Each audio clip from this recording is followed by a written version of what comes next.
Okay, we are at our month and a half, 6-week tomato update. So basically it's July 15th, 2022, and we're 6 weeks in. But with that being said, I didn't start from seeds, so they would be longer than 6 weeks in. But basically what we got going on here, my last update was right before I went on vacation.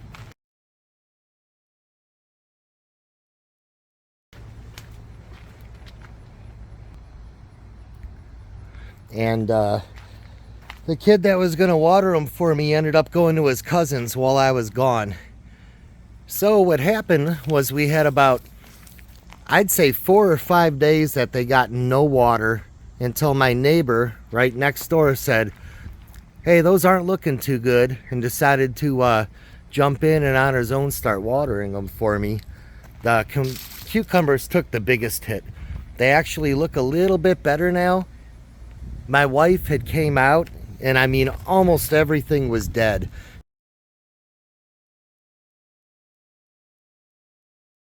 But then as we plucked away all the front layer, it kind of left the back layer that wasn't so bad. And then of course they're still growing, and the new growth is doing pretty good. Doesn't look anywhere near as good as it did before we did that, but at least they're still alive. That's bending over up there, but it has crested over the 10-foot mark. As a matter of fact, it was about probably 3-4 inches away from it when I got back last Sunday. And didn't make a video because I drove all night, got in about 9 in the morning, 10 in the morning, and basically unpacked and went to sleep. But yeah, these cucumbers took a real hit. You can see I even split right there. I don't know how good, that's a little bit dark. Now most of the cucumbers fell off, but we still have some. And they've been growing. They're growing slow, but they've been growing. And this one's kind of neat because, and again, it's so dark, but it wrapped around itself. Hopefully you can see that. So we're going to see if the cucumber can expand past that, or if it's going to put a couple ripples in there, which it looks like it might put a couple ripples in there. But there's some sporadically. They're not growing super fast, but they're growing. So I think it's real hard to keep this watered. I don't know if it's the afternoon heat heats this box up, and then I don't know, it really needs a drip system. Because when I show you the other ones, you're going to see they're doing a little bit better. Maybe not as far as growth, but you'll see. So let's go ahead, and since this is the 6-weeker, pink brandywine. I got my little cheat sheet here that I had made, okay? You're looking at 48 inches plus. We've definitely hit 48 inches. 9 to 16 ounce fruit, 80 to 100 days. Now remember, we're sitting here, would be what, about 45 days? So I mean, really, we're only halfway there on fruit. So that would make sense why I got one sporadic one starting there. Granted, I've had a lot of flowers though, but between the heat and all that, you can see kind of what happens. Hopefully you can see. It's kind of dark. It's 5:30 in the afternoon, and right now the sun's right at a spot where it kind of hits in those trees, which is why I'm recording, because it's 100 degrees out. So again, the plan here isn't to make fruit now. It's just to keep them alive, have them survive July and August, and then that's when the magic happens, if I can make them last that long. The Big Boy Hybrid, second plant from the left. Very similar, okay, except for it's 78 days. And ironically, let's see, the cherries at 70, and the better boys at 72, and the big boys at 78. So they should be the first. And ironically, that's my biggest tomato. Kind of slow growing, but again, we're in this crazy heat. But you can see it's not a horrible size. It's only one. But it's hanging in there. Hornworms have been gone, knock on wood. We had a couple more pop up right during this nice little like cool evening we got. Now I am getting some of that brown on this one, but it's not super soft and it's not on the bottom. but it sure looks like blossom end rot. But why would that one get it and not that one? So I haven't plucked it yet. We'll see if it pulls through. If it was on the bottom and it was soft, I'd pluck it. I never did show the heights. We are well over 6 feet right now, and I just went back to plant one. If I put my hand up and I'm 5'8", there you go. That's my arm extended on an angle. It's about the same on the big boy hybrid. This one I'm standing right up to it, and that's my arm straight up. So we're starting to have big tomatoes. We're starting. Ow, there's my ankle on the tractor. The good thing is it took a while, but look what's starting to come back. This is the one that got chewed up pretty bad by that tomato worm.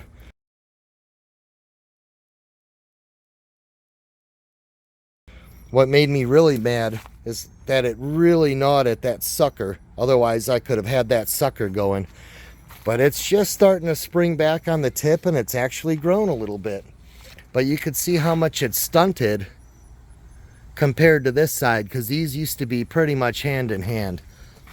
Got another sucker coming out right here that I left. Actually, I didn't leave it. That popped up while I was on vacation.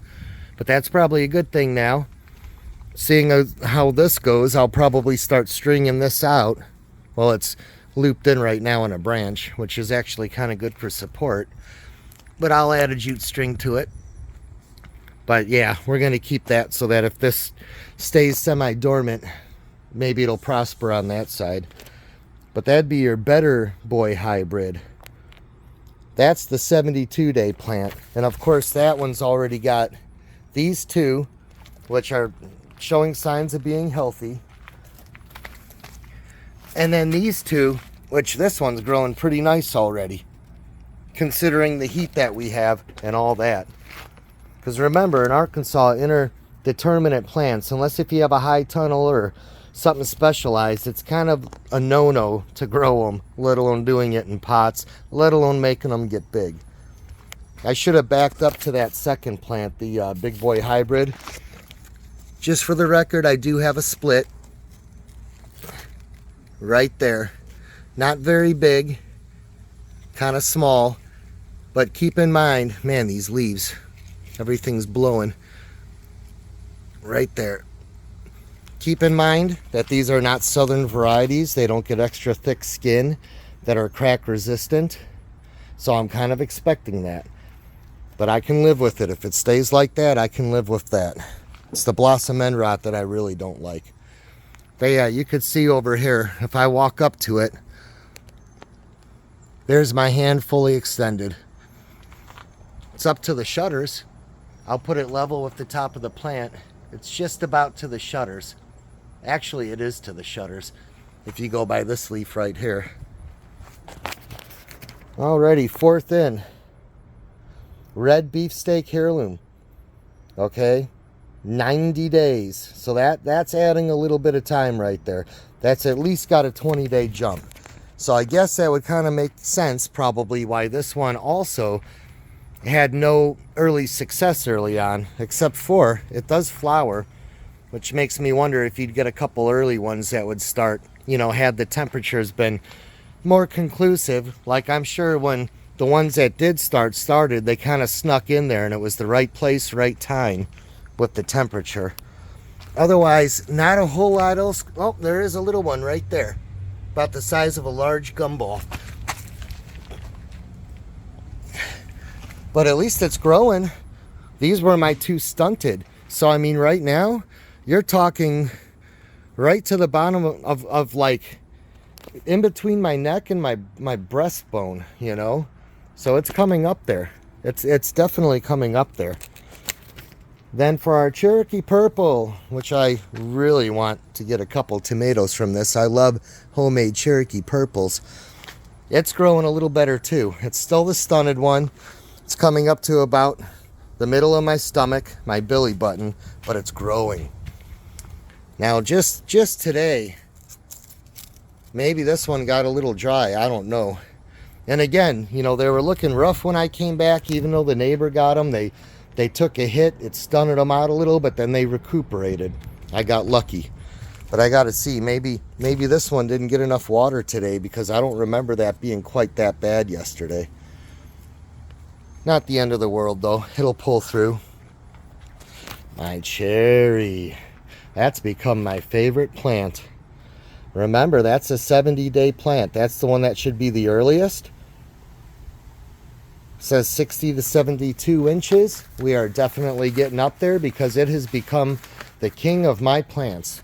As a matter of fact, that left side right there, because if you remember, I had a tip that had wilted off and had to rely on this sucker right here to take over.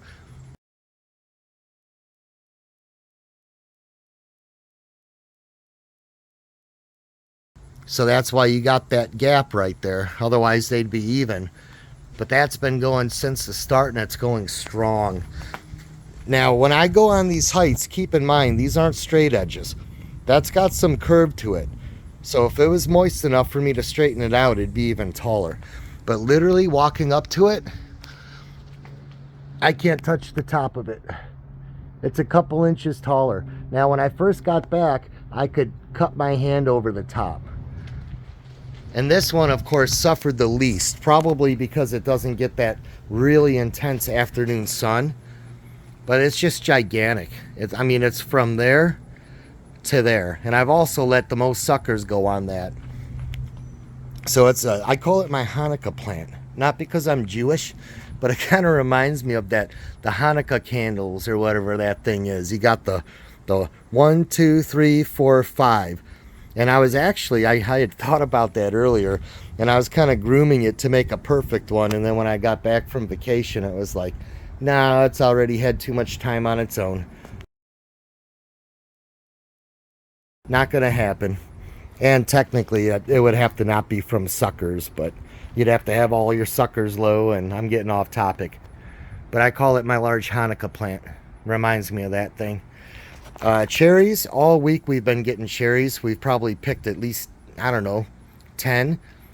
The first 3 we picked right when we got back. They were in bloom when we got back.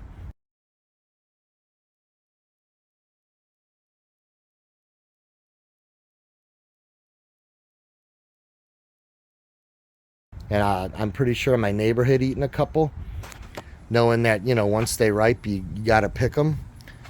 But they're doing good. Definitely hanging in there. Can't wait for that cluster to come out. This was a big cluster, but we've eaten most of them. Got a nice fresh cluster there. These cherries seem like they're much more inclined to want to blossom too, even in the temperatures. But yeah, that right there is my baby this year. Funny thing is, last year it was probably my most lacking plant, but this year it's my most prized plant. So keep in mind that right there is probably about a 10-inch tall bucket. I mean, it's up there. Way past the line of that shutter, past the line of this shutter. I mean, it's up there. Now, granted, that wall over there, it's on cinder blocks, so it's hard to go by, okay? But this one's on the ground. So each rung is 2 feet. 2, 4, 6, 8. So we got at least almost 8 feet on that cherry. Let me put it above my head so you can see it. That's my arm stretched out, extended above my head. So yeah, we should crest the 8-foot mark here within the next week, I would think. What is that, maybe about 6 inches away? I added some more jute strings. When I came home, I want to say it was this little sucker right here took off, and it was all out and crazy, and I added it to a jute string. But I love that plant. It's not the most burly plant, but I mean, it's got a nice size, it stays healthy, and it's given me something to eat already. Beans. As always, hanging in there, but not exactly dressed to impress, you know. We'll see what happens with them. I'm starting to wonder if instead of picking them and leaving 3 of them, if I should have just, you know, left a bunch of them, and that's why everybody else, that's what they're doing, and why they're getting so many you know, like a wall of leaves, like the cucumbers were until the sun faded them and we lost 80% of the leaves. But I sure would have loved to have seen it if we could have made it through that week, because they were really blowing up right before that week. After I end this, I'm going to go ahead and fertilize. So if they're looking a little dry, it's probably been an hour. In this heat, I'm out here every hour and a half or so watering. But let's see. A little bit dry on this leaf. That may have been the one that was already dry, but they're still doing stuff. I mean, you can see right there, that concrete's about 8 inches tall. That box is what, about a foot? And me standing 5'8", it's above my head. So I mean, they're growing, and it does look like we may be starting to get some flowers. I got her look up again on my packet, because those were seed. How long it takes for beans. But anybody watching that knows they're Kentucky Wonders. I have a feeling that might be the start of beans. But maybe it's more leaves. And I just knocked that one off. I guess they're fragile. So I don't know if that's the start of a bean or just the start of another leaf cluster. But it's something. Now the part that if you made it this long, I'm pretty happy to be able to show you. Remember my poor soil garden? I came back, and that's what I came back to. You know, it was still pretty, not doing very, very well. I realized that the Miracle-Gro was not coming out of the container and all that stuff. Manually applied it kind of on the heavy note. And that's what happened. It's like 90% of that happened in the week and a half, the 9 days that I was gone. 9 or 10 days, whatever it was. But they are really thriving. You can see the cucumbers. This edge one, for whatever reason's not doing as good. These two are doing real good. First cucumbers are going to be picked by my wife. I give her the honors. And that's a good 6 inches or so, if you can see that. If not, I'll splice pictures of them in after I show you this one. But yeah, you may or may not see that. It's so sunny I can't really see my own monitor. First 2 cucumbers of the year. We never dreamt it was going to come from the poor soil garden, did we? So this one? Yep, they're both right in that area. This one actually not that big, huh? Yeah, they go quick. When they start, they go quick. Especially if you're giving them water. If I had a drip system on that trellis, they'd be growing quick too. And there's one more right next to it. Oh. To the left, to your left of that one. Oh, yeah. This one? Yep. And then we can look later, but I think that's all that's ready to be picked right now. Oh, prickly. Look at that. You want to hold them up? Not a bad size for poor soil. So we got cucumbers that are growing. They're growing fast. I would say when we got back, and that would have been Sunday, both of those were about the size of my pinky.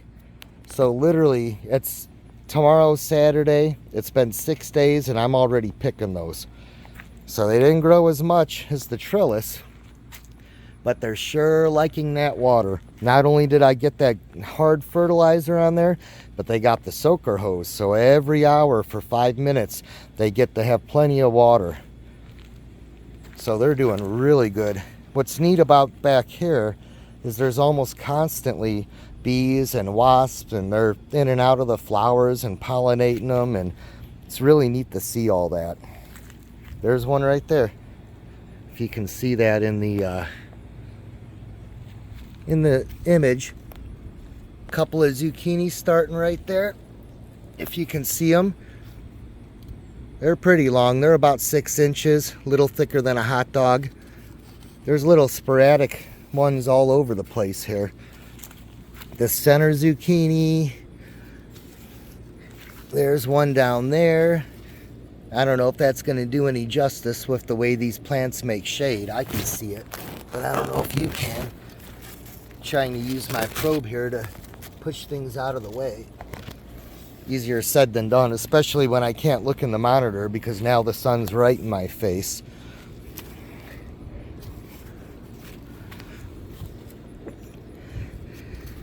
Zucchini's in the center of that one. But yeah, they came a long way. Now this is the squash.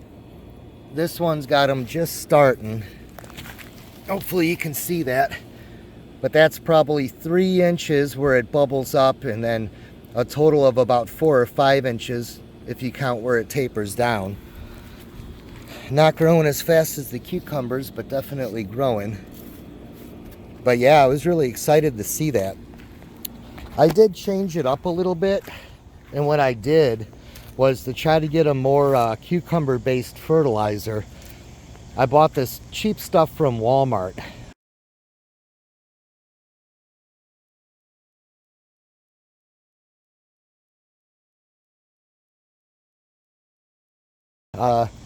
Pros are it's cheap and it was accessible. I could get it right away.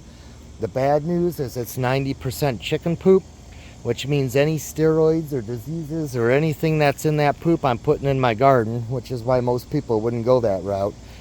But I went ahead and I did that, I want to say Tuesday, and I haven't seen a gigantic growth since then. But keep in mind, those were granules, they're slow release. I think I'm going to go ahead and miracle grow, even though they say, no, don't do that when they're flowering, you're going to stunt them. I mean, shit, I did that a week ago and look what it did.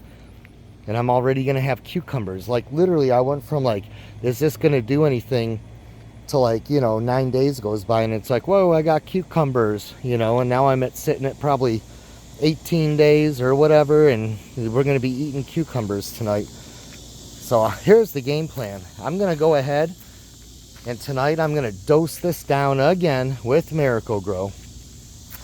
And then, of course, these I'm going to dose down. I did put a little bit of that chicken gut stuff, which, I forgot to insert an image of that stuff. I'll insert it in now. Worst smelling stuff in the world. I can't even begin to tell you how bad it smells. In the sealed bag, taking it home in my vehicle, I had to put the windows down. Brought it in the house on the table, sealed bag. My wife smelt it from 2 rooms away. And when I opened it up to start working with it, man, the wife and the daughter were both pinching off their nose. My daughter's like, come on, please, Daddy, get it out of here. Like, really bad smelling stuff. But again, it's slow release. So I'm going to go back to the Miracle-Gro. That it may need this. Plus, cucumbers will grow till it frosts. So really, I'm more concerned on this one about just keeping it alive, making it through the last half of July and August. So, yeah.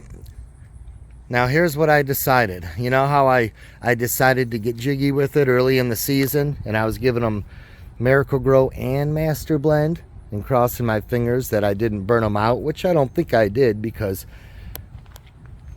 that sun shrinking didn't happen until about a week and a half after I was ever doing that. So I really don't think that they got burnt from fertilizer. Plus, they continue to grow. Especially like, I want to say 2 nights ago, we had a lot of growth. Everything grew about 4 inches. That was when I crested up there, which again, the wind's blowing that over, but once it grabs on, it would already be ready to start going over the top. Probably in the next 2 days, I'll get my ladder out and I'll help chain it around the top, and we're going to go ahead and bring it back down. But, oh, where was I there? We're going to go back to the Miracle-Gro, because what's the video all about? It's how to grow large tomato plants in pots, right? So who's to say that this is large enough? Maybe we need to go larger, right? And I know I'm not going to get really good fruit production until September. So let's go ahead and go back to the Miracle-Gro. Let's keep trying to grow them. Especially on this one right here, because I lost probably 20% of my plant. So that damn large hornworm. We're going to have a couple tomatoes, hopefully, in case if all goes wrong or something. So at least I get something out of all the effort. But yeah, we're going to go back to Miracle-Gro, give it a week of that, and see how they look. So I think that's about all on my update. A little longer than usual maybe, but it's the 6-weeker. You know, it's hitting a milestone, a month and a half. Especially because we're starting to get stuff. You know, we got the cherries that I've already eaten, my family's eaten. We got cucumbers that we're going to pick tonight, at least 2 of them. Zucchini and squash in the near future coming up. So we're in pretty good shape. So as always, thanks for watching, and hopefully I'll be back on schedule with these videos.